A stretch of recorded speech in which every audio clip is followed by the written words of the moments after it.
Welcome to the Big Tech Gut Check here on Scrolling to Death. This is a super quick weekly update on all things social media and big tech, basically everything parents need to know. The news today is from the week of February 26th, 2024. If you're watching this on video, excuse my big puffy jacket, it's cold in my house. Let's start with Meta this week. Meta was in the news for a few reasons, and I'm sure you know, but in case you don't, Meta owns Instagram and Facebook and Threads and WhatsApp.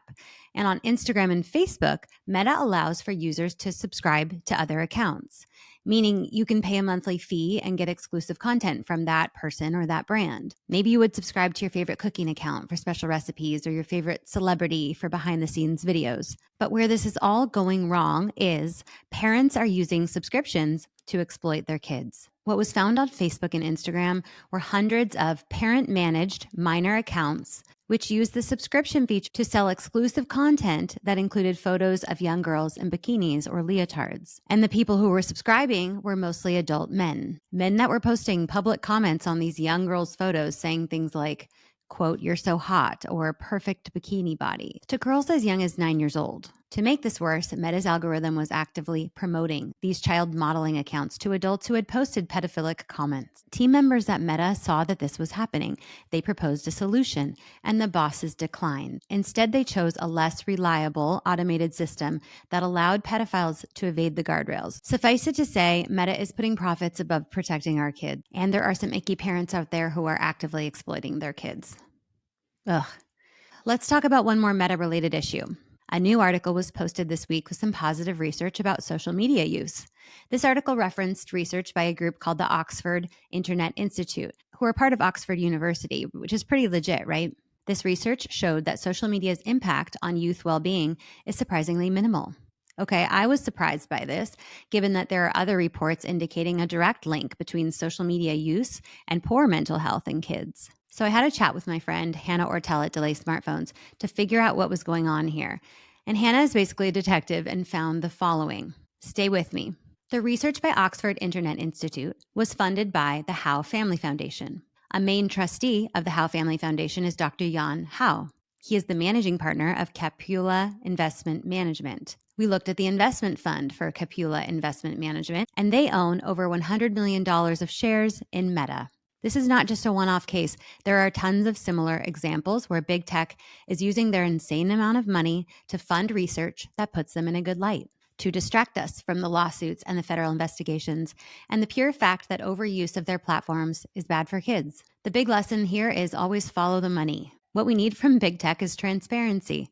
They've been able to grade their own homework and hide from harms for as long as they've existed. If they're going to offer a product to our kids, we should know if it's safe or not. We should know the real data. I'm hopeful that new regulation like the Kids Online Safety Act will pass, and this will allow third parties to get access to what's really going on behind the curtain of these big tech companies. On to the next topic, deepfake nudes. This time, boys at a middle school in Beverly Hills, California, were caught creating deepfake nudes of the female classmates. This is happening at schools all over the United States.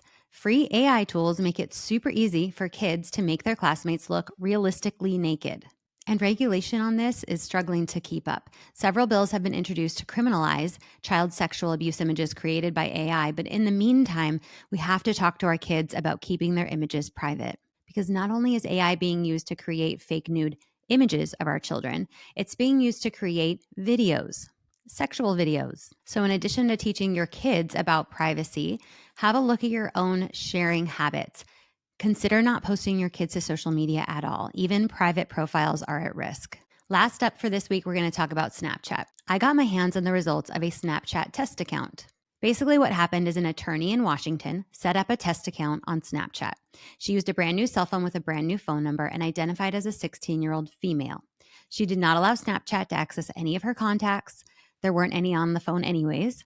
And right away, Snapchat suggested 200 people she may know, also called the quick ad feature. You can watch my video series on this on Instagram or LinkedIn to actually see a recording of the usernames.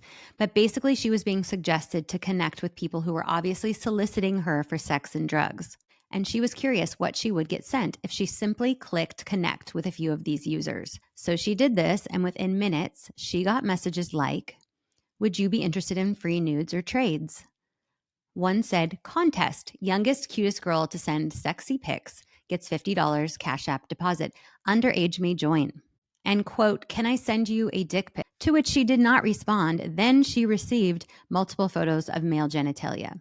Remember, this is a user that Snapchat thinks is a 16-year-old girl. The test gets way worse from here. Again, you can watch the whole thing on my Instagram or my LinkedIn account. But this test basically proves that Snapchat is connecting minors to predatory adults. I apologize for some of the bleak updates this week. The Big Tech Gut Check is often filled with some scary things, but it's important for parents to understand the landscape of the platforms that our children are spending a lot of their time on, several hours a day. That's it for this week on the Big Tech Gut Check on Scrolling to Death. I will be in touch next week with more updates.